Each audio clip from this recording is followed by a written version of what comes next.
Welcome to Coming Home, helping you survive and thrive in your homeschooling.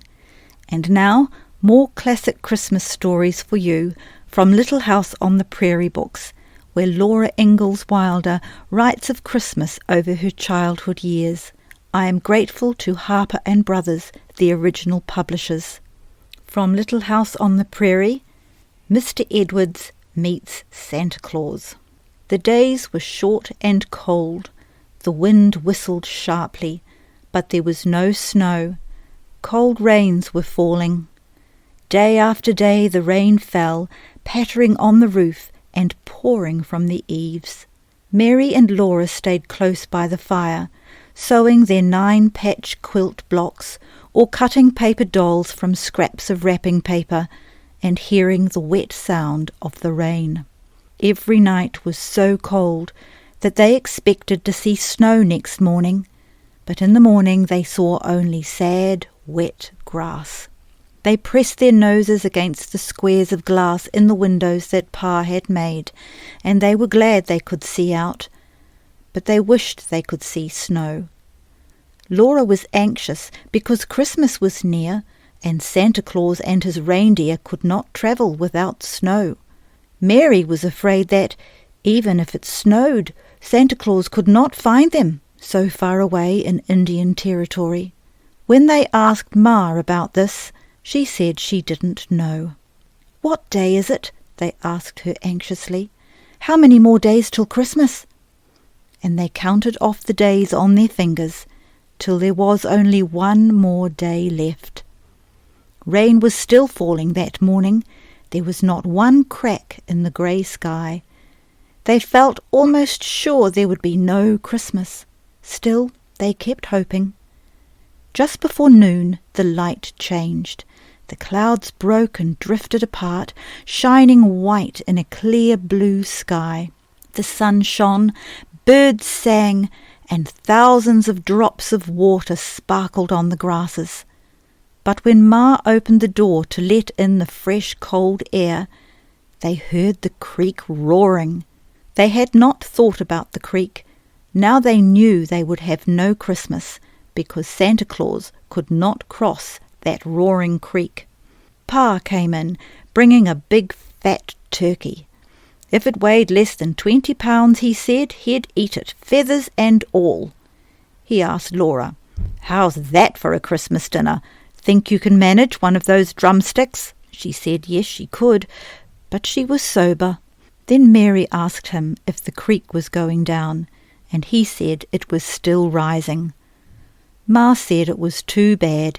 She hated to think of Mr. Edwards eating his bachelor cooking all alone on Christmas Day.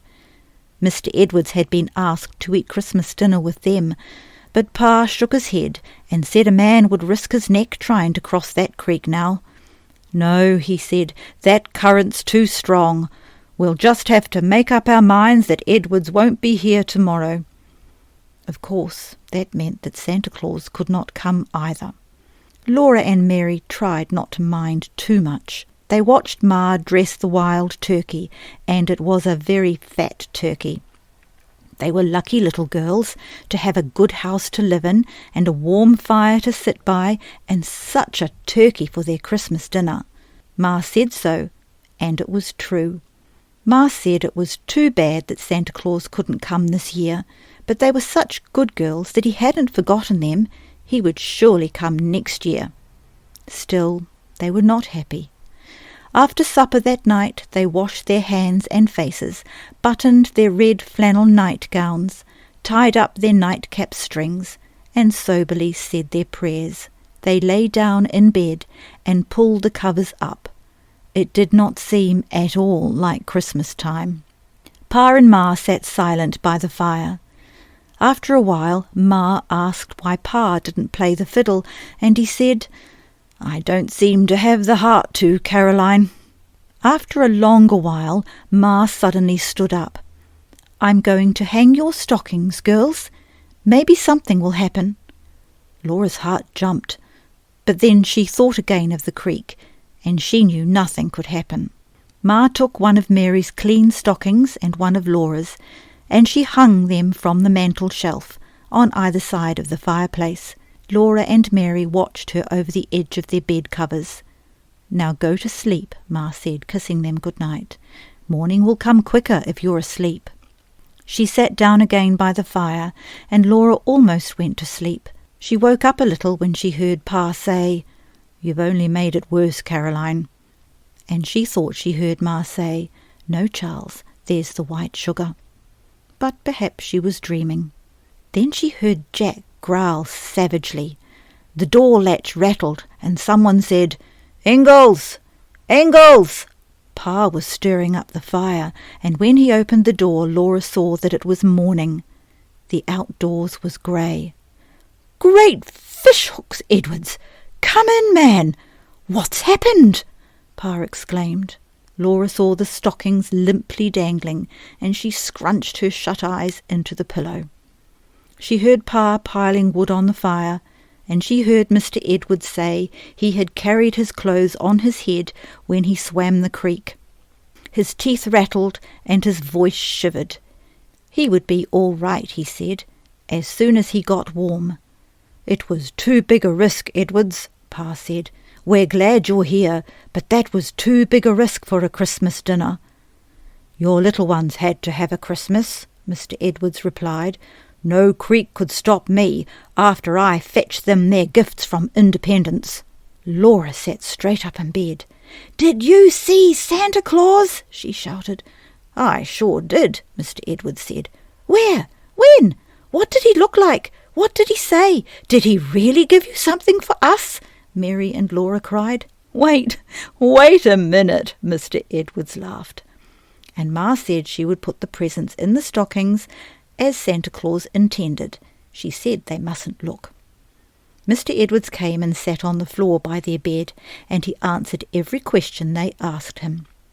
They honestly tried not to look at Ma, and they didn't quite see what she was doing. When he saw the creek rising, Mr. Edwards said he had known that Santa Claus could not get across. "But you crossed it," Laura said. "Yes," Mr. Edwards replied, "but Santa Claus is too old and fat. He couldn't make it, where a long, lean razorback like me could do so."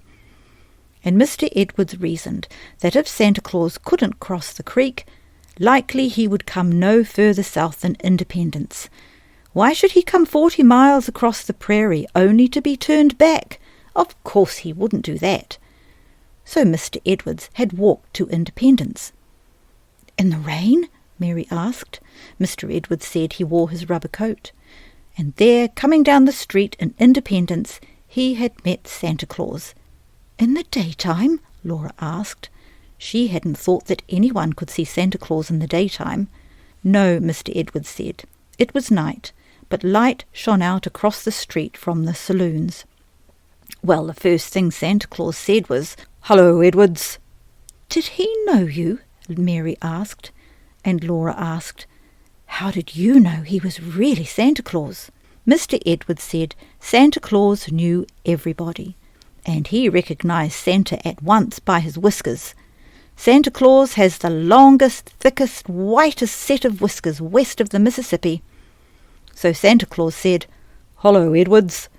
Last time I saw you, you were sleeping on a corn-shuck bed in Tennessee."